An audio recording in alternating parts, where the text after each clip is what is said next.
सबसे पहले दर्शकों को मेरी तरफ से नमस्कार। आज मैं प्रेस वार्ता इसलिए कर रहा हूँ कि कल पेपर में दस्तक में ये बताया गया था कि मैं रवि ठाकुर का बलि का बकरा हूँ जो कांग्रेस से संबंधित रखता हूँ।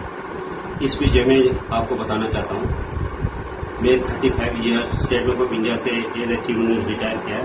मैं कभी किसी पॉलिटिकल पार्टी में था ना भी हूँ, तो इसलिए जो भी स्टेटमेंट उसमें दिया गया बलि का बकरा मैं किसी पार्टी से बिलोंग नहीं करता हूँ।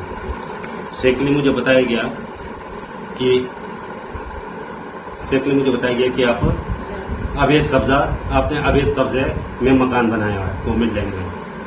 इस विषय में मैं आप लोगों को बताना चाहता हूँ, मेरा ज़मीन है वो अपने ज़मीन में है, बिल्कुल करेक्ट ज़मीन में बनाया है, लेकिन किसी एजेंसी के थ्रू, वो चाहे रेवेन्यू डिपार्टमेंट हो चाहे PWD हो, उनके द्वारा मुझे अवैध ठहराया गया, जो बिल्कुल सरासर गलत है। इसका मैं डिटेल में फिर आपको बताना चाहूँगा। आज की डेट से मैं बिल्कुल ठीक। खाली मुझे बताया गया कि मार्कंडा जी का कोई या उसके फैमिली का, आशा देवी का कोई जमीन है नहीं इस पेपर में। उसमें मैं बोलना चाहूँगा कि हम दोनों ने साथ जमीन लिया था और अप टू 2020 तक जमीन उनके नाम से था। अभी हाल ही में उसने उस जमीन को पीपल आगे, उनके 7 पीपल आगे जो गुंटूर तहसील के अंदर आता है, वहाँ बेचा गया, तबादला किया गया। उसके पश्चात उसने अपने रिश्तेदारों को ही बेचाया। टेक्निकली इसमें मुझे राजस्व घोटाले का शक नजर आता है। अब मैं आपको डिटेल में जानना चाहूँगा कि मेरे साथ 2018 से 2020-21 तक इस मंत्री महोदय ने क्या क्या कार्य किया। उसने डिफरेंट डिपार्टमेंट्स को अपने हाथों में ले करके मुझे इतना तंग किया जिसका मैं आपको वर्णन नहीं कर सकता हूँ। सबसे पहले उसने रेवेन्यू डिपार्टमेंट से मिल करके मुझे 16 विश्वासी का कब्जाधारी घोषित किया। उसके पश्चात जब मैंने रेवेन्यू डिपार्टमेंट SDM या डिप्टी कमिश्नर से बात किया कि मैंने इस लैंड का डिमार्केशन 2 बार तस्कार से लिया है, तो आपके पेटवारी, कानगो, जे और जो हाईकोर्ट के आदेश के हिसाब से जो भी यानी कि लोगों ने मुझे अवैध घोषित किया है वो सरासर गलत है। जब उन्होंने इंक्वायरी बिठाया तो उन्होंने मुझे बताया कि हमारा रेवेन्यू डिपार्टमेंट से इसका कोई कंसर्न नहीं है, जो आपको अवैध कब्जाधारी शो किया वो PWD ने, और PWD से भी बच गए। तो उन्होंने 2020 में क्या किया, मुझे TCP के थ्रू फंसा दिया कि ये 2000 यानी कि 18 में मकान बनाओ, आगे पीछे बनाए, इसी चीज़ों में मुझे रपटे में डाल दिया। TCP ने विदिन 3 मंथ में मुझे 2-4 नोटिस लगा करके मेरे प्रॉपर्टी को सील कर 6 महीने के अंदर 6 घंटे के अंदर सील कर दिया। मतलब मुझे प्रायर नोटिस दिया नहीं, ना मेरा इन्वेंट्री लिस्ट निकाला गया मेरे दुकानों के अंदर क्या है, तो without giving me any sufficient time उन्होंने वो सील कर दिया। क्योंकि TCP ने 2018 से बिजली बोर्ड और पानी IPS डिपार्टमेंट को नोटिस भेजा था कि ये बंदा अनअप्रूव्ड या अनएथराइज्ड व्हाटएवर, मतलब उनका कहना था, बिल्डिंग है। तो उन्होंने 2018 से मेरा बिजली पानी को भी कटा गया। मैं इसके बारे में फिर बताया कि दुनिया रामशिला से गुंटूर तक हजारों यानी कि बिल्डिंग बने हैं, पर्टिकुलरली मुझे पिक एंड चूज क्यों किया गया। मुझे लगता है कि मैं पाकिस्तान से आया हूँ और बाकी लोग शायद हिंदुस्तान से हो। तो मेरा कहना मतलब डिफरेंट एजेंसीज को डिफरेंट ढंग से तंग करने का एक प्रयास किया गया है, जो बिल्कुल हमारे माननीय मार्कंडा जी का हाथ है, जो करतारचंद जो मेरा पड़ोसी है उसका जो सड हुआ है उसका रिश्तेदार है। मतलब इन दोनों ने मुझे इतना कंपेयर किया है कि ये बंदा ये जमीन को बेच करके हमें दिया जाए ताकि मतलब ये यहाँ से भाग जाएगा। और मुझे ये भी बताया कि हमारे बिना यहाँ पता नहीं हिलता है, तो बेटर है कि हमने इसको बसने नहीं देना। तो मैं 3-4 साल से इसी यानी कि मजदूरी में, इसी प्रॉब्लम में फंसा हूँ। मैंने पेटवारी से लेकर के चीफ सेक्रेटरी तक इसका कोरस्पोंडेंस किया।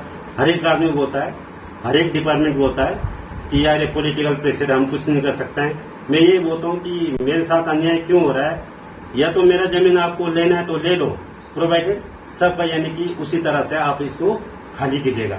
मैं सरकार को बिल्कुल ही जमीन देने के लिए तैयार हूँ, क्योंकि मेरे रोड का डिस्टेंस गुंटूर से राम सबसे दूरी पर है।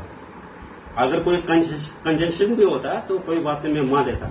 मैंने 5 फीट जब छोड़ा है लोगों ने, तो सरकारी जमीन के ऊपर भी अभी रोड है, जो हाईकोर्ट के आदेश के अनुसार जो यानी कि वो सर्वे हुआ था या ड्राइव चला था, इवन लोगों के यानी कि मकान नहीं तोड़े गए।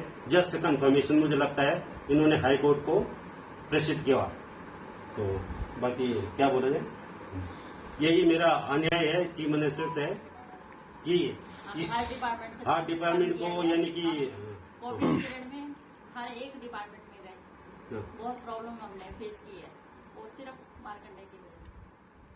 आपने एक आरोप लगाया जो शक है, हाँ जी, किस तरह से आप कैसे प्रूव करेंगे? प्रूव ये करना चाहते हैं कि सबसे पहले तबादला का मतलब जिसका 10 बीघा 8 बीघा है और इसका 8 बीघा जमीन है, वो भी 6 महीने में क्यों रोटेट हो जाता है? अगर प्रैक्टिकली उसने अपने रिश्तेदार को बेचा है, जो करतार चांदिया रजनीश को बेचा है। लेकिन मैं आरोप नहीं लगा रहा हूँ, मुझे शक है, मैं आरोप नहीं लगा रहा हूँ, मैं शंका में कहता हूँ। मैं हिमाचल सरकार से या व्हाट यू कॉल विधानसभा से कि इसका मुझे शक है कि इसको देखो कि गवर्नमेंट को कहीं रेवेन्यू लॉस तो नहीं हो रहा। एलिगेशन नहीं लगा रहा हूँ, मैं इनका शक है कि इसको यानी कि स्पष्टीकरण करके। आपने सर अभी कहा पीडब्ल्यूडी विभाग, हाँ जी, एनक्रोचमेंट आपने खुद कहा कि 5 फीट जगह छोड़ी है आपने। हाँ जी, 5 फीट का मतलब 1.5 मीटर हुआ। 1.5 मीटर, मीटर में अगर मैं कन्वर्ट करने की बात करूं, 1.5 मीटर है। पीडब्ल्यूडी के नॉर्म्स के हिसाब से, क्योंकि ये पहले नेशनल हाईवे था, हाँ जी, ठीक है जी। हाँ जी। आपने सर जमीन कब ली थी?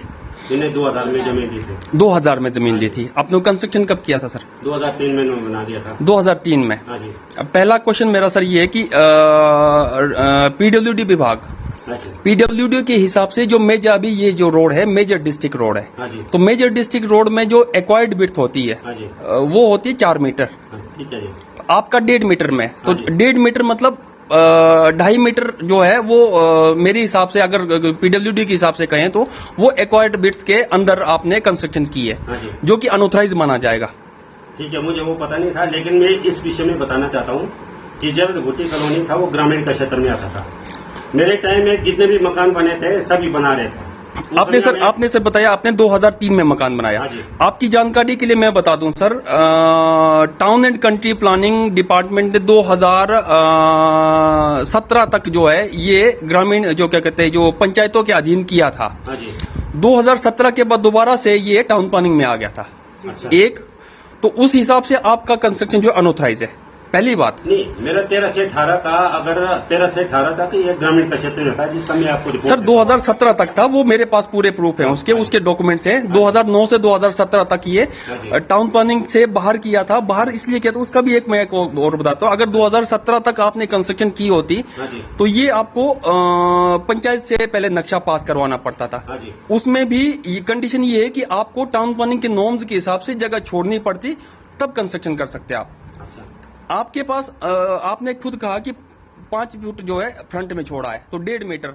एक तो टाउन प्लानिंग के नॉर्म्स के हिसाब से नहीं है वो, तीनों साइड में मेरे हिसाब से जगह 1-1 फुट भी नहीं छोड़ी है आपने। दूसरा ये बनता है कि हाईकोर्ट के आदेश का कहाँ क्या बात कर रहे हो आप? टीसीपी का मुझे पूरा पूछे जा रहे हो आप, यानी कि पूरा रेगुलेशन ये मुझे लगता है ये कानून। अब मैं ज्यादा नहीं बोलना चाहता हूँ, मतलब मैं थोड़ा इरिटेट हो रहा हूँ कि ना, मतलब ये बिल्कुल यानी कि टेक्निकली क्वेश्चन मत पूछेगा। जो हमारा हिमाचल का एक अच्छा व्यवहार है, अच्छा क्वेश्चन से मार्कंडे का हमें ये भी है कि हमारे भाई साहब की दुकानें और हमने इकट्ठी बनाई थी, इकट्ठी लैंड खरीदी, इकट्ठी बना दी। आज उनकी वो 3 दुकानें चली हैं, उनका पानी भी है, उनका बिजली भी है, हमारा दुकान है, और मेरे क्यों सील हो गए बेटा? इसलिए क्योंकि वो वोटर वहाँ के हैं, हम यहाँ रहते हैं, हम तो उनके वोटर नहीं है, तो इसलिए हमें तंग किया जा रहा है, उनको तंग नहीं किया जा रहा है। उनका पानी भी चला हुआ है, बिजली भी चला हुआ है, उनकी 3 दुकानें भी हैं। एलिगेशन लगाने के लिए, एलिगेशन के लिए इसके अलावा मेरे पास जो इसको मैं डाइवर्ट नहीं करना चाहता हूँ। अभी मैं सिंपली इसके ऊपर बात करना चाहता हूँ।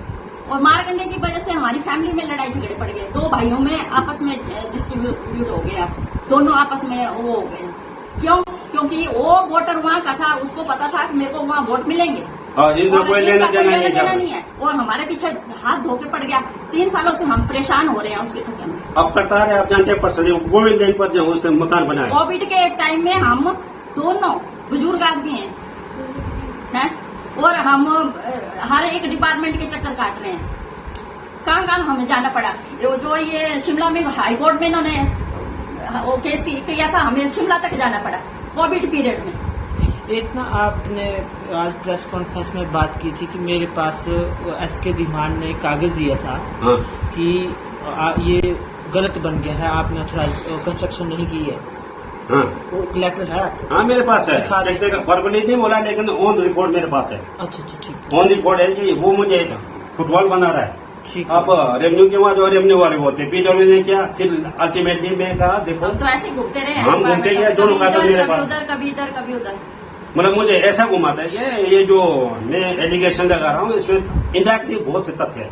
जी जी, इनडायरेक्टली मेरे पास बहुत तथ्य है। सेकेंडली उसके साथ व्हाट्सएप के साथ भी मेरा लड़ाई हुआ था, जो मैं इसमें डाइवर्ट नहीं करना चाहता हूँ, किसके जो साथ? मारकंडा के साथ। हाँ, वो पॉलिटिकल जैसे कोई चाइना को प्रोड्यूसर बोलेगा, केजरीवाल को डिस्ट्रीब्यूटर होगा, ऐसे ऐसे व्हाट्सएप में जो भाई एक हमारा एरिया का, मैं उसी गांव से हूँ, जी उस तरह वो व्हाट्सएप करता रहता, तो मैं उसको स्टॉप किया था।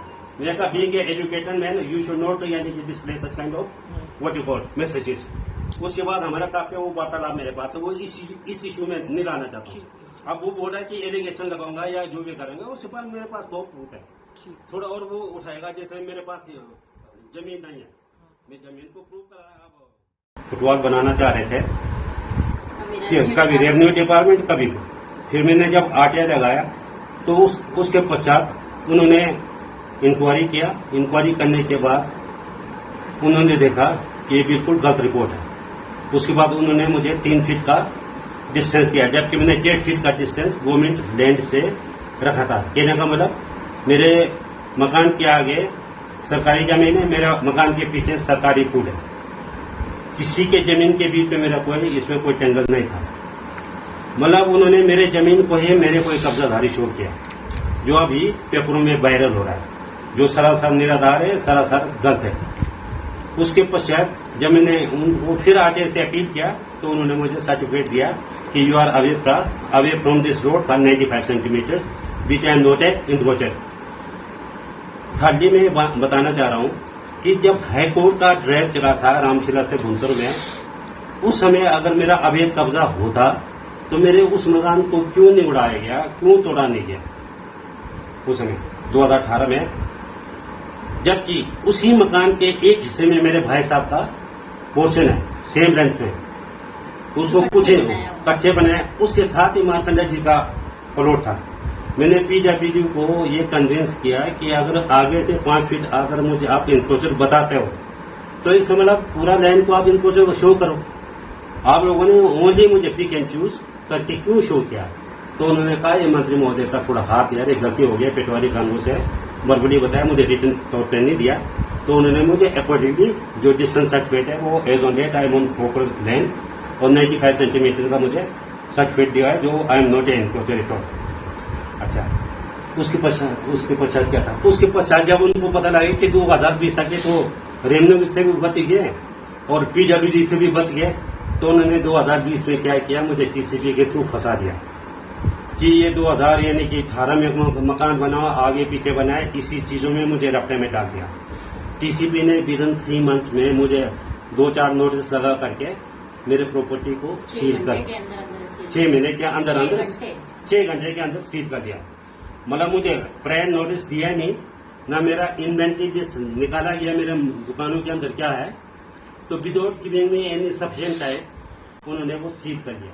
क्योंकि टीसीपी ने 2018 से बिजली बोर्ड और पानी आईपीएस डिपार्टमेंट को नोटिस भेजा था कि ये बंदा अनअप्रूव्ड या अनएथराइज्ड वट एवर, मतलब उनका कहना था बिल्डिंग है, तो उन्होंने 2018 से मेरा बिजली पानी को भी कटा दिया।